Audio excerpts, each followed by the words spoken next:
Discerning Hearts provides content dedicated to those on the spiritual journey. To continue production of these videos, prayers, and more, go to discerninghearts.com and click the donate link found there or inside the free Discerning Hearts app to make your donation. Thanks, and God bless. DiscerningHearts.com presents Inside the Pages, insights from today's most compelling authors. I'm your host, Kris McGregor, and I'm delighted to be joined by Ginny Kochis, who is a Catholic wife and mom to 3 neurodivergent children. She holds a master's in teaching, writing, and literature, and has 2 decades of experience educating children of all ability levels. Through the Quirky Catholic Kids website and community, Ginny offers practical support and prayerful encouragement to Catholic families raising exceptional kids. With Ginny Kochis, we go inside the pages of Quirky Catholic Kids, Navigating Neurodivergence with Faith and Joy, published by Sophia Institute Press. Ginny, thank you so much for joining me. Oh, thanks for having me. I'm really excited to be here. I kind of shared with you before we started how enthusiastic I am about your book. It is one that I wish I would have had it 30 years ago when my kids were first diagnosed on the spectrum, when my husband and I were so shocked by what we were experiencing. You know, those little babies that we have that are just so beautiful, and they continue to be beautiful. But about 3 to 5 years in, something is not happening the way that we anticipated. Sure. And that's scary. It was isolating. It was quite a journey. And of course, this isn't my story. This is yours. But as somebody who has taken this journey, this is such an exceptional work. Thank you so much for this beautiful Quirky Catholic Kids, Navigate Neurodivergence with Faith and Joy. Thank you. Yeah, thank you. No, it's been my life also. So I know, I think when I set out to write the book, it was something that I just wanted to be able to, share with people, the experiences, just to open a conversation, for one, and then, 2, definitely give parents kind of a framework to, I guess, move forward with their kids and kind of understand some of the things that were going on in their home. Because I founded this ministry in 2017, and with all the moms that I've worked with, one of the constant refrains is like, I don't really know what's going on with my child. Why is this happening? And so, I think having something out there from a Catholic lens that approaches, how our kids are thinking, why they're behaving the way they are, I think it's really important. So, exactly. I think your approach when you talk about our kids, our Catholic kids, it's one of those things that the big question becomes why. Because when we gave birth to our kids, we thought at that time, I'm a good Catholic parent, or maybe I'm trying to be a good Catholic parent, and I'm going to raise them a certain way, and they're going to have this great outcome. And all of a sudden we find out it's not going to happen the way we planned it. Right. That's very frustrating. Yeah, it's very different, I think, and that's one of the things I talk about a lot is that, when you, as a Catholic woman, when you get married and then you have kids, I think you have certain expectations of the way things are going to go. And then when it doesn't go that way, there's a lot of, guilt, a lot of fear, a lot of just not feeling Catholic enough, at least for me. Like I thought that I had made some kind of mistake, in raising my kid or whatever. And granted, this was all before the diagnosis, before I had like a frame of reference. But yeah, it can be a real shock. Yeah, it's hard.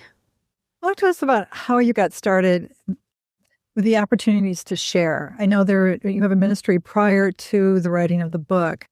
That it can be really difficult because when you're in the moment with your kids, especially when they're young, that's your attention. That's all you've got time for, right? Yeah. I think, well, my oldest was born in 2006. So by the time I started this, which was in 2017, I had 3 kids. They were 11, 7, and 3, I think. I don't know, math is not my strong suit, obviously. I've always been a writer. I was an English teacher before. And so Writing has always been a part of my life. And so I needed an outlet, really. And I was homeschooling, and I was really struggling, I think, emotionally, just with having 3 kids who were so incredibly brilliant, but also had, some pretty strong needs as far as, their social and emotional health. And I started just a regular blog because that was kind of the era of blogging. And I think I shared my first post just on my regular Facebook page. And I discovered there were a lot of women out there who kind of had similar experiences and needed a place for this to go. So I have my own ADHD tendencies, and I think I sort of hyper-focused in on it because it gave me a place to work through my own emotions because I am a verbal processor. But it also built community for me because I felt really alone. And when I discovered that I wasn't alone, it made the journey all that much easier. And the more I learned with, my kids' varying diagnosis, because I have one she's autistic, level 1, not impacting language or intelligence. She's my oldest. And then I have 2 with OCD and anxiety. And then one who rated very high on the scale for ADHD, but we don't have a definitive diagnosis for her. But the more I learned about what was going on with my kids, I was able to develop kind of my own strategies and techniques.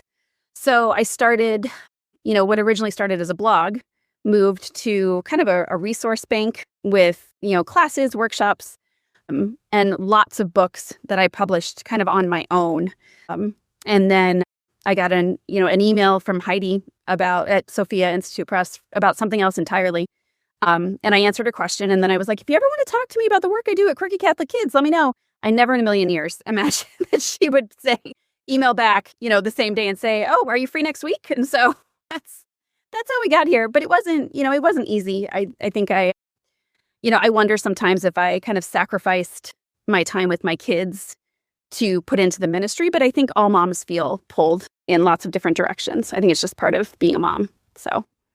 Well, part of it is responding to a call, too. Sure. That, given the insights that you have, that at least it's been my experience, and I'm just in listening to you, too, that because you said yes to helping so many others, God's not going to leave you orphaned. No, that's true.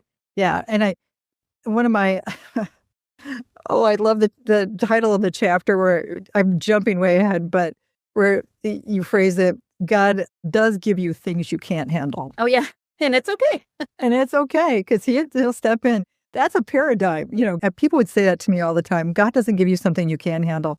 Oh, yeah, he can. He does all the time. It's just kind of how life works. Yeah, but it's not to punish us. No, it's to help us grow, and to help the people around us grow because, we can't be fully who we are until we've moved through all of the phases and, parts of the life that God has planned out for us, until we've, agreed fully with his will to do those things. So, yeah. Yeah, I think maybe in today's environment where, because of the work that you've done in bringing it forward, the work that so many, I want to say grandparents, aunts and uncles, and good friends who are able to reach into those families that are struggling with this awareness that what's happening with our children. Because they're more vocal and they have gotten out and shared their stories, that it's not as maybe isolating as it had been in the past when my experience was in the early 90s. Right.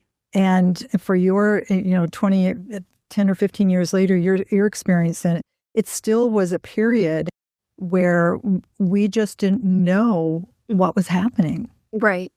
No, I vividly remember growing up. I mean, I was born in 78, so I'm age myself, but I grew up, mid-80s, parochial school. And I always felt like I was really good at masking. I was really good at covering the things that made me different.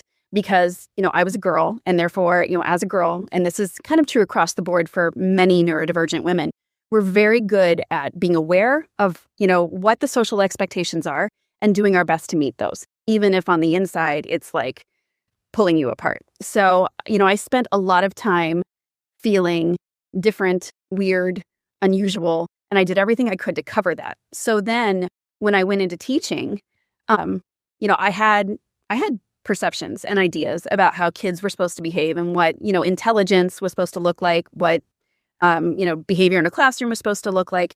And I made a lot of snap judgments and said a lot of, my child will never do that. And then, what do you know? My child is doing all of that and more. So the and more is really. Yeah, that's right. Right. So I think, and even still today, there's a lot more information out there about neurodivergence and what that means, what it looks like. But I think there still is, especially with older generations or people just who haven't had the experience, because, I was talking to somebody about this yesterday. If you haven't lived it, you just don't know. You don't know what it's like. That's it. Yep. And so I think there's still a lot of room for education and also just for empowering our children to know that, these things aren't flaws. They're challenges for sure, but it doesn't make you less of a person or it doesn't diminish your dignity at all. It's part of the individual journey that God has designed for you, and it's going to make you the person He wants you to become. So I'm so glad that you shared with us the experience that you had growing up and that your own particular, challenges, or not really challenges, but just your personality. Who you were and how you are.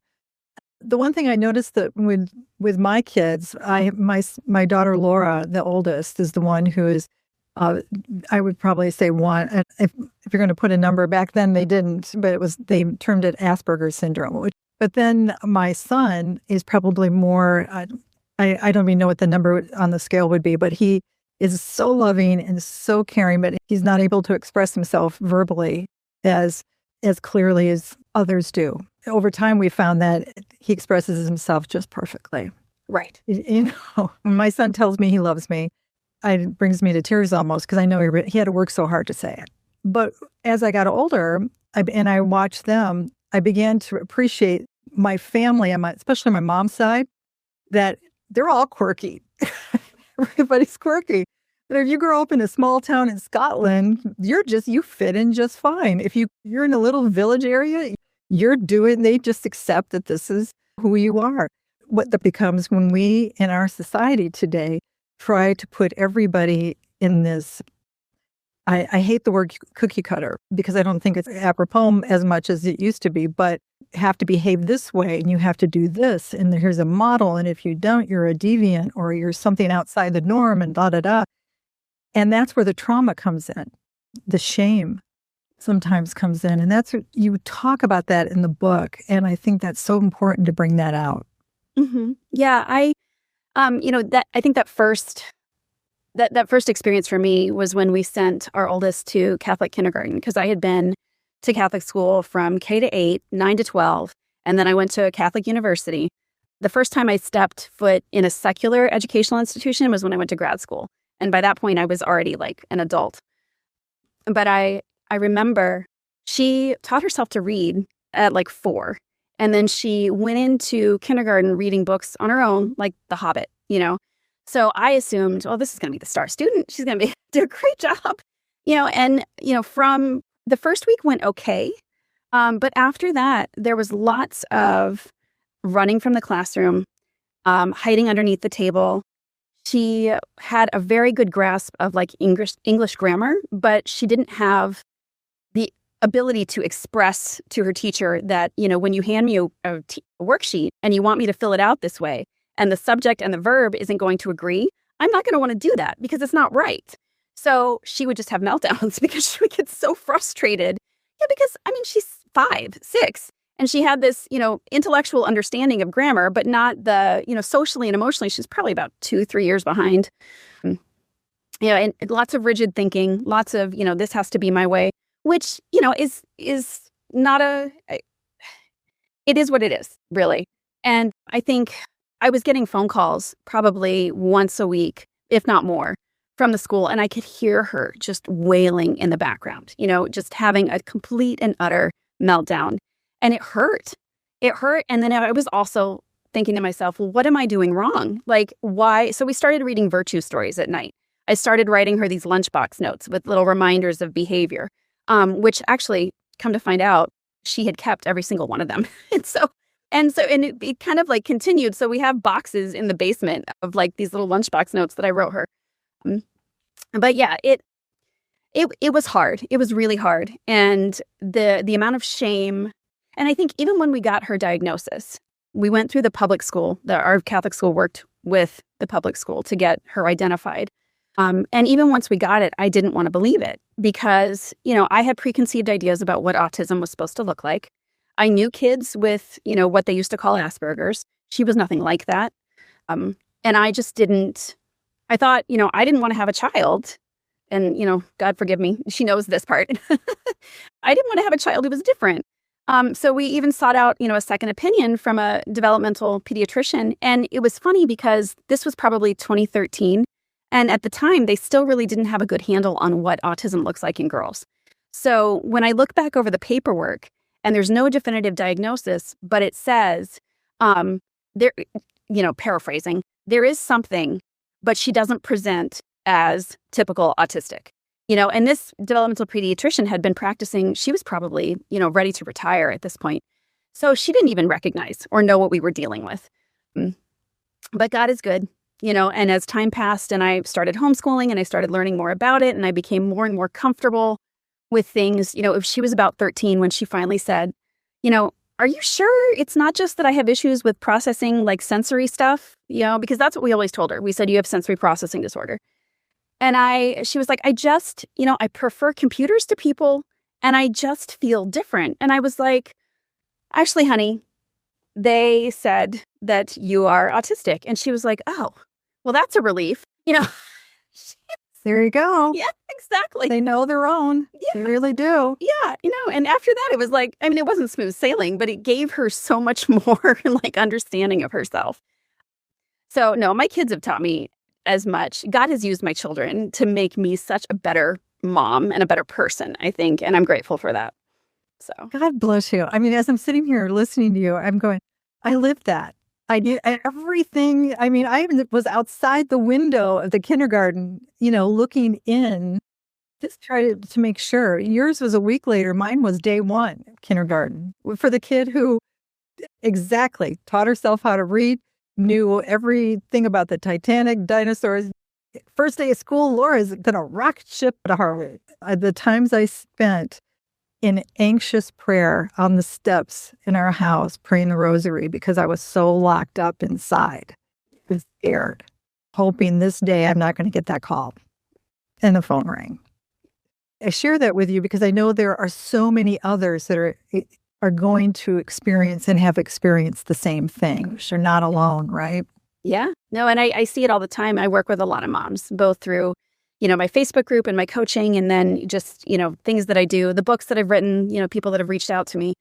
And I hear it a lot. It's not something that is unusual anymore, And I think it's funny, even kids notice it because about that time, we only had 2 children at that point, and my younger daughter was about 2. And there was one afternoon where I was like, I got the phone call and I was like, well, we got to go pick up your sister. And she looked at me and she was like, we got to save her, Mom. Go get her. We got to save her. Yeah. The kids pick up on it. I do.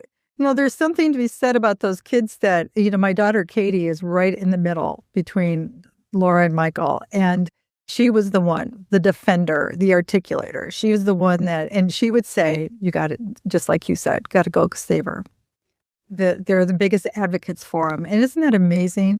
There it is. God does give us more than we can handle, but if you let him in, if you invite his help, and it comes in sources we don't expect, right? Absolutely. One of the things that I think is important that you bring up right in the beginning is the difficulty of not wanting your child to be labeled, but actually there's freedom in the diagnosis. And I know that's a hard thing to embrace, or at least it used to be. Yeah, no, for sure. I think there's a difference between a label, which is a stereotype, and a diagnosis, which is a tool. Because once you get that tool, it opens up so many doors, not just for your family, but for your kids too. And I'm a big advocate on, once kids are old enough, giving them the agency to decide what it is they want to pursue as far as the supports that they need. So, just to give you an example, I have one in college, I have one in high school, and I have one in elementary school. The one in elementary school, he doesn't get as many choices about what we're going to do, and also, for him, his OCD is pretty severe. So right now we're doing a lot of therapies that he doesn't really enjoy because they're hard for him as far as, an individual living with OCD. We need him, to develop some coping skills so that he can be a functioning person in society and not be so held tight by his OCD. But my oldest, when it was time for us she had, accommodations, like her sister, who's in high school, she has accommodations that she can choose to use or not. She has, she can get extended time if she wants. She can get, extensions on tests. She can go and just leave the classroom and go see the counselor at the drop of a hat as long as she shows her flash pass. But she has choice in those matters. She can choose to use those things, and most of the time she doesn't. She did in middle school a lot more, but now she feels like can handle it on her own. With my oldest, I asked her, I said, do you want to file with the Office of Disability Resources just in case you need something? And we did. She was like, I think that's probably a good idea. So we went ahead and did that. And the only thing she's needed so far was permission to hang curtains around her loft bed because they don't like you to do that. So she had to ask for permission for that, but she got it. So I feel really strongly that it's a tool for them as much as it is for families. Because, for families and for parents of younger children, it opens up doors for specific therapies you might need. And then once you get to an age where they can decide, then they can choose what sort of therapies and accommodations they want to have. Because I'm a firm believer in, neurodivergence is not a thing to be fixed. Now, I know, that kind of wades into muddy waters because autism, if we're just going to use one diagnosis, it's a spectrum. And there are, many children who will not be able to live on their own. And then on the other end, there's my daughter who, is in college, in the honors program, lives on campus, independent, does her own thing. But I see it as, when a child can decide how they want to interact with society, as long as it does not go against faith and morals, I have no problem with that. I want them to be able to approach it on their own terms. So I think that's so important. I mean, we've essentially traveled that same road too. My son, he's, of course, in his challenges and his diagnosis, he needs to have care. He needs to have the ability to be able to have others nurture him and watch over him and the services that he provides. And that's, in his contribution to the world, is one of such a loving presence because of that. But my daughter, our oldest, she is where your daughter is. I mean, she understands exactly who she is and how she's beautifully made. And that Psalm 139 passage that you pass out. And so she's able to make the same type of decisions. And it's not just about the diagnosis, is not just travailing services systems, but it's also, it helps them at those aha moments like your daughter had. Aha, oh, I knew it. Yeah. And I think because there's so many now that are so out in society now, there's the type of freedom. There's no such thing as normal. There really isn't. There's nothing we have to hide. There's nothing we have to be ashamed of. And families are going to look different as our children have gotten older now. My nest, I don't think will ever be empty. And that's okay. That wasn't how I planned it. It wasn't what I thought when I was 20, but now I wouldn't have it any other way. What a blessing. I think that's the challenge too, as our kids get older.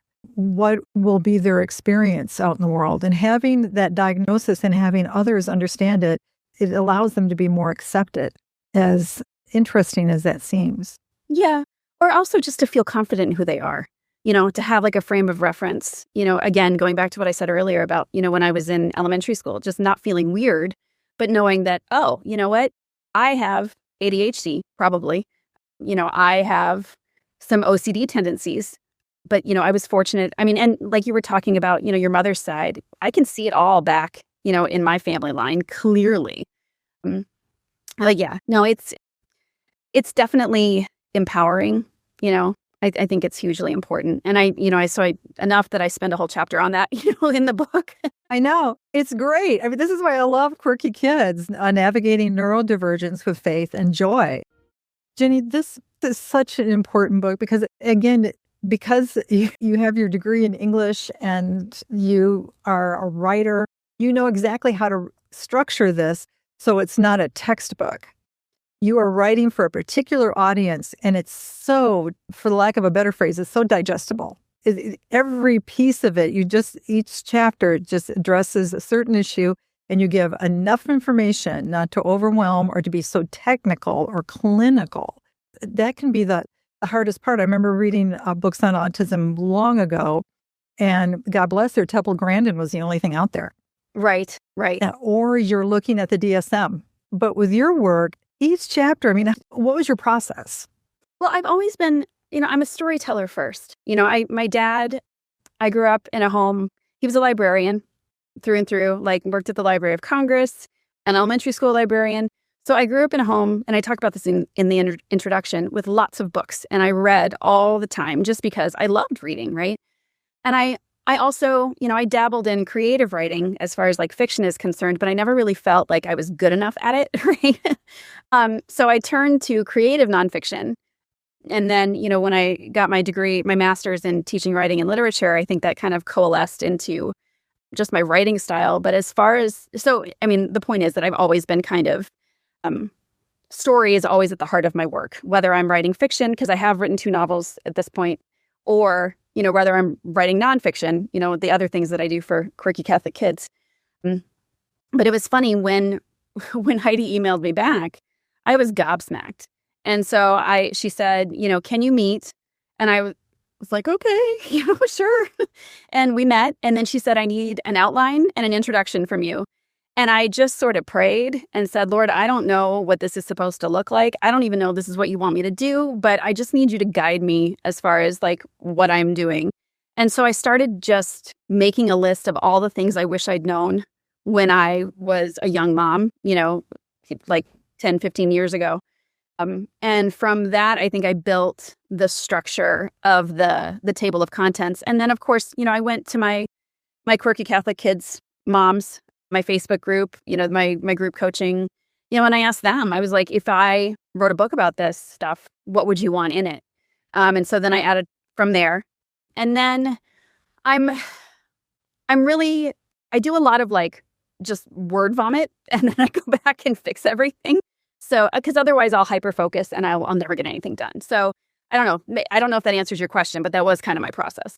I loved it. I mean, my daughter and I, Katie, in our middle, we were sitting on the couch having coffee, and I said, I've got to read you these sections. And I mean, I'm going through it, and we're just going, oh my gosh. I mean, that's it. You nailed it. That's exactly how you feel. Going back to that person who was, I need to know this. Right. Is there a place for me? And particularly a place for me in the church. I mean, where is this, Lord? Help me, guide me. Right. And what I see, what you have here, and what I came to understand is that they've always been there. Oh, yeah. And when we look at especially the lives of the saints, but we just didn't, here's the aha moment, you didn't know you knew it. Right. That became very, very vivid. I just have to go to chapter 3, Living the Litany of Humility. Oh my gosh. Watch out. I prayed that one year and produced it up for radio and all kinds of things. And I thought, oh, this is so lovely. Oh, yes, this is so nice. And then as soon as I did it, all of a sudden, you're living it. No, it is not a prayer for the faint of heart. Let's just say that. No, but it's because the thing about, I think especially for us, for me, who wanted to have that, I'm going to surround them in the Catholic milieu, the environment, and they're going to be just here's the model of the Catholic kid. Because my family was so quirky, right? And when I found out that my way wasn't the best way, and that I needed to adapt, not just for them, they were perfect as they are. Right. I needed that. I needed to have my heart kind of broken in a way so that so much more could be poured in. Yeah, absolutely. Yeah, I think about there's a type of Japanese poetry called kintsugi, or not poetry, sorry, pottery. And what they do is, they fill in broken pieces of pottery with gold to mend it. So, they don't throw the bowl away, which my son would love because right now his OCD is like, you can't throw things away. Some would get a kick out of it. I haven't told him. You don't want to call it hoarding. Right. No. We're going to just... Yeah, no. He'll start saying, but Mom, the gold, Yeah. No. But yeah, no, and so I think about it that way a lot, that yes, it's broken, but then it's filled God's grace and his light and his just truth and his beauty. It all gets filled in there and mends those cracks. And you've got something that is, you can tell that there's been a struggle, but it's so much more beautiful for that after the fact. Yeah. So I'm so glad you made the distinction between a tantrum and a meltdown. They are so different, but they look the same to others. But if you understand what's going on, I want to get more into that, but I've only got so much of your time today, and I could talk to you forever. It's hard because there's a whole different shift you have to make. You just have to do what's best for your child. Yeah. And every child unique. Yeah. Every child every year, every child every month, every child every week. We've done it all. Cottage school, homeschool, hybrid programs, public schools, private schools.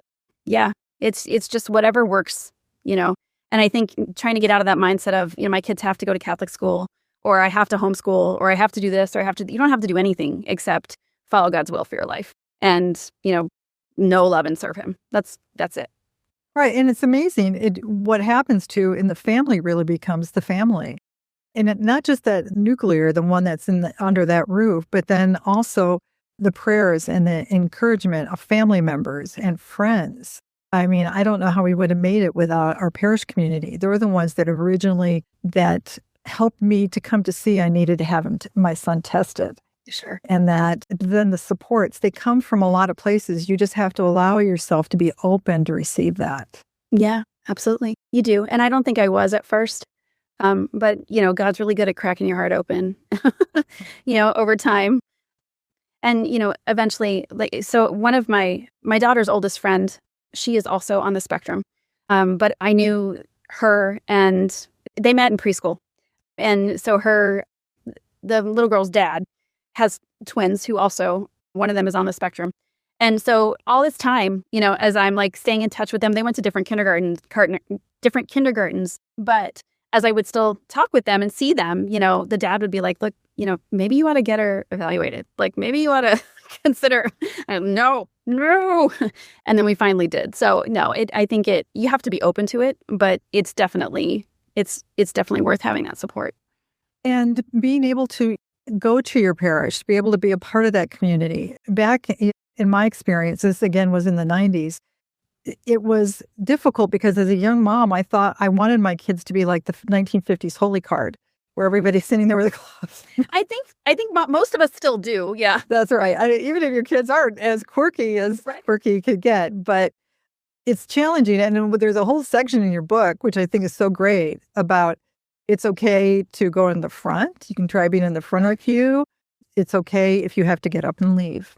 It's okay if maybe you can't go to church that week. Yeah. Please. Yeah. We've done split shifts. We've done, I always say, I tell my moms, if your child is having a difficult time because of a neurodivergent diagnosis, if you're stuck in an OCD loop, if the kid's having a meltdown, if the kid is out of sorts and you just know that if you go to mass, it's going to make things 10 times worse, it is okay.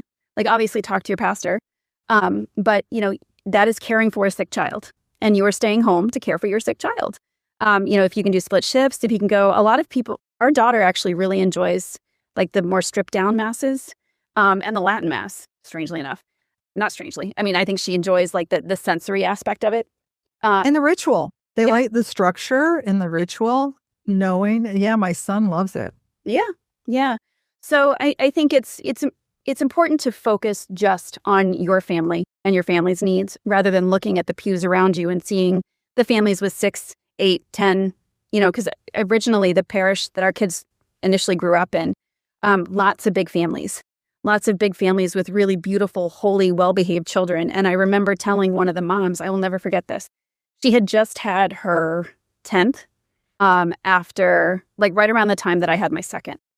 And she came to bring me a meal because this woman is super woman, And we were talking and I said, I feel like I'm not as Catholic as you because I don't have as many kids, and I mentioned my oldest. I was like, she's kind of all over the place. And she was like, none of us look at you like that. We just are glad we have the chance to know you, and that stayed with me a long time, still to this day. And yeah, of course, there have been moments where I've gotten sideways looks where, there was one mass, last year, I think, or the Christmas before, my daughter, accidentally sat back and accidentally pressed a woman's fingers in the pew.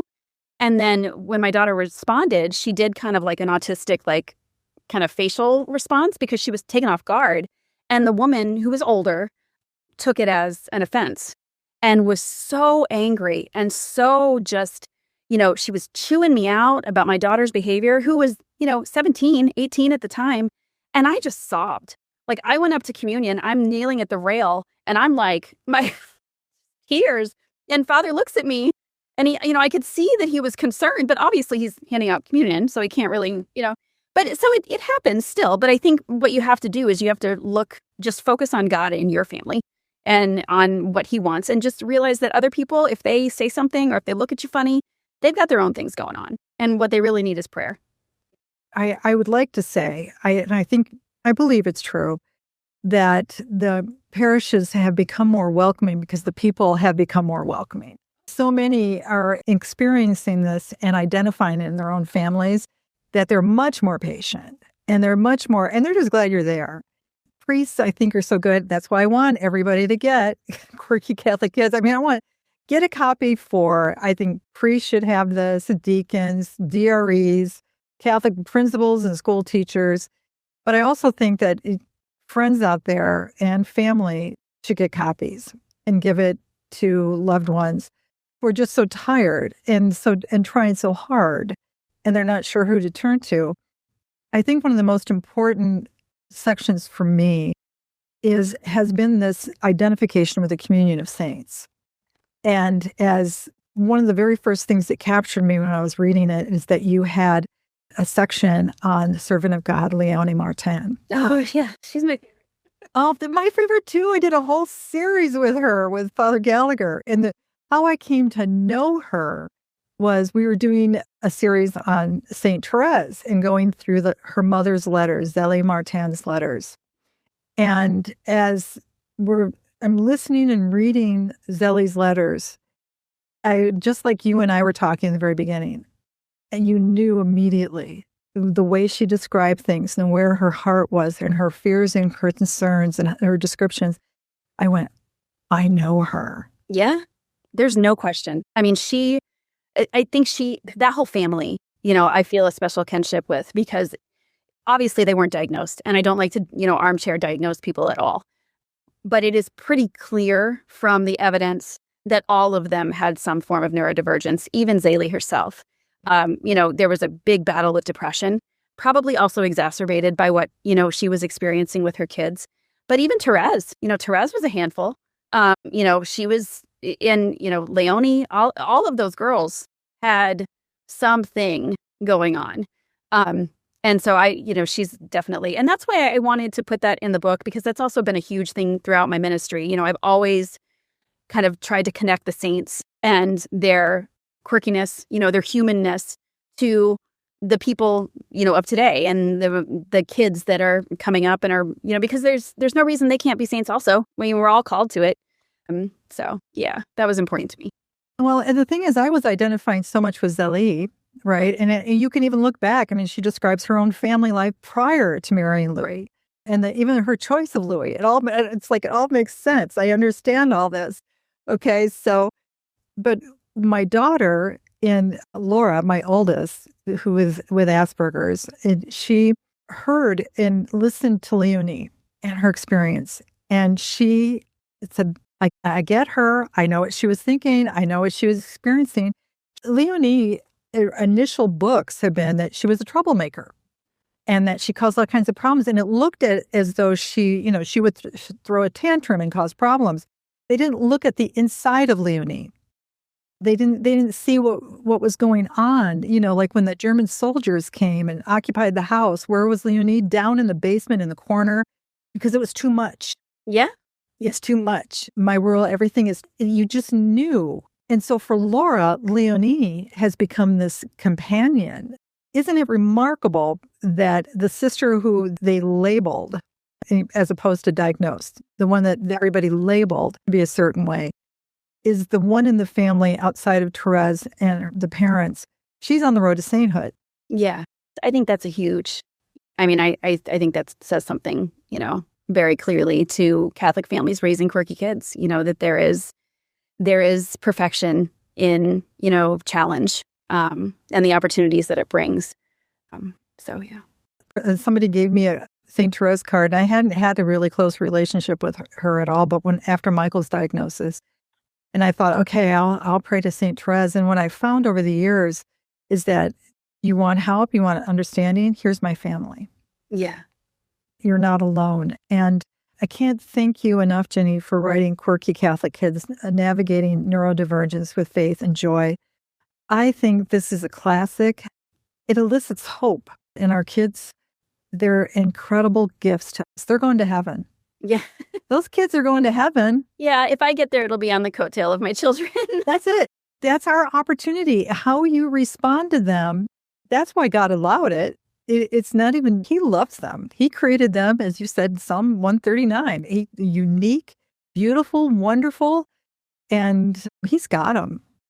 It's the rest of us. How are we going to deal with it? Exactly. Any final thoughts? No, just that, I'm really grateful to have had a chance to talk with you about the book, and my hope is that every family will find that peace, that I won't necessarily say that I've found peace because I still, even with my youngest, we're trying to figure out what to do as he heads into middle school, like where is the right placement for him. And there are still days where I wake up and just think, why can't my kids just be typical people, But then immediately after that, there's the reminder of, they are who they are. Like they are who I want them to be. God telling me that. So I pray that, all of the families out here, that have these quirky Catholic kids will be able to reach that point where they have that peace and they know that they are just resting in the arms of our Father as he, moves us forward to the end that he calls us to. So. Yeah. And there's an acknowledgement real quick. An acknowledgement that it's scary. There's fear because you worry about a lot of things we do as parents is we want to know we've launched them well and they'll be okay without us. And even Zélie experienced, what will happen? I can't go, Lord. That was one of the last things she was saying. It wasn't about Therese and about the other girls. It was her concern, what will happen to Leonie? Yeah.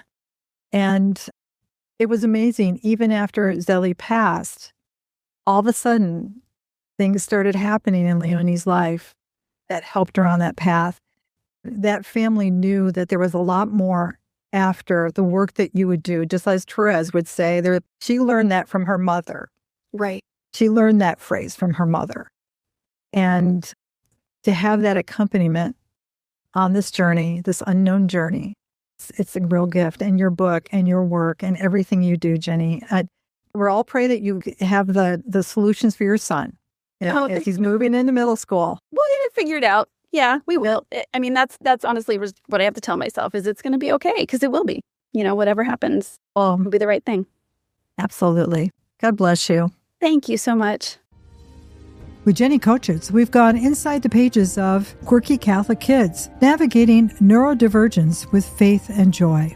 To learn more about this book or to obtain a copy, go to sophiainstitute.com, the website for its publisher, Sophia Institute Press, or you can find it at any fine Catholic bookstore. To hear and or to download this conversation, along with hundreds of other spiritual formation programs, visit discerninghearts.com, or you can find it within the free Discerning Hearts app or wherever you download your favorite podcast. This has been a production of Discerning Hearts. I'm your host, Kris McGregor. We hope that if this program's been helpful for you, that you will first pray for our mission, which is to offer authentic and rock-solid spiritual formation freely to souls around the world. And if you feel us worthy, please consider a charitable donation, which is fully tax-deductible, to help support our efforts. But most of all, we hope that you will tell a friend about discerninghearts.com and join us next time for Inside the Pages, insights from today's most compelling authors.